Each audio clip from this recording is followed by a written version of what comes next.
એટલે ગઈકાલે મેં ગામમાંથી એક બે વ્યક્તિ પ્રવીણભાઈને બીજા બે પણ મિત્રોને મેં ફોન કર્યા હતા કે ભાઈ હું કદાચ આવીશ તો 5 આગેવાન 10 આગેવાનોને મળવાનું છે, પણ તમારા બધાની લાગણી ને ઉત્સાહ જોઈને તમે ગામને બધાને ભેગું કર્યું એ બદલ કઈ વાંધો નહીં, આપણે ચર્ચાઓ કરીએ અને એ બાબતે ઇકોઝોનની જાગૃતતા ફેલાય, ઇકોઝોન વિશે ખ્યાલ આવે. આમ તો ખ્યાલ જ છે પણ છતાં આપણને વધારે આ મુકામ કરે, તમને કંઈ કરવા ન દે, તમારો વિકાસ ન થાય એના માટેના પ્રયત્નો કરે, જેથી કરીને તમે ધીમે ધીમે ધીમે ધીમે જંગલથી દૂર થતા જાઓ.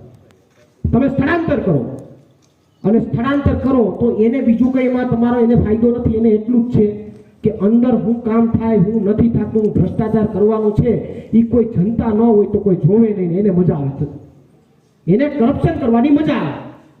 આજે વન વિભાગની અંદર જે કોન્ટ્રાક્ટ પાસ થાય છે એમાં તમને મને તો અંદર કોઈ જવા નથી જવા દેતા, તો ખબર કેમ પડે કે એને શું કામ કર્યું ત્યાં? અંદર એની બાઉન્ડ્રી છે, ત્યાં મનાય છે, તમે જાઓ તો કે કાયદો લાગે, તો અંદર તમે જે કામ કરો છો એ કામ ખબર કઈ રીતે પડે, તમે કર્યું છે કે નથી કર્યું, કે ખાઈ ગયા છો કે સરકારી ચોપડે ઉતારી લીધું. જે આપણી મિલકતના જે ભાવ 40 કે 50 લાખ થયા છે, જો આ કાયદાનો વિરોધ નહીં કરીએ તો તમારા 40 થી 50 લાખના 5 લાખ થતા પાછા વાર નહીં લાગે.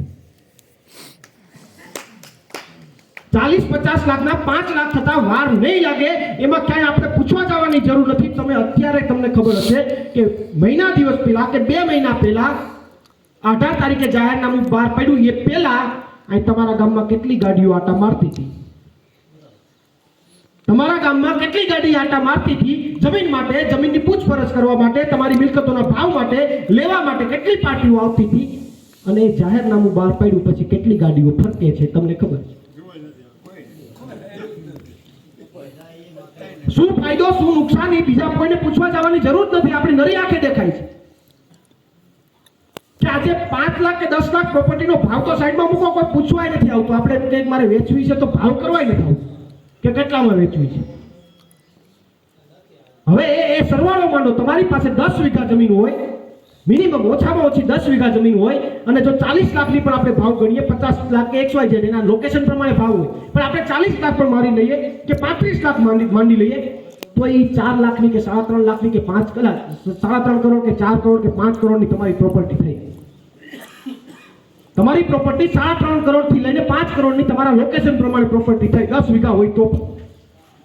જો આ કાયદાનો વિરોધ ન કરીએ અને કાયદો લાગુ પડી જાય તો એ તમારી પ્રોપર્ટી 1 વીઘાના 5 લાખ ગણી લો, 50 લાખની થઈને ઉભી.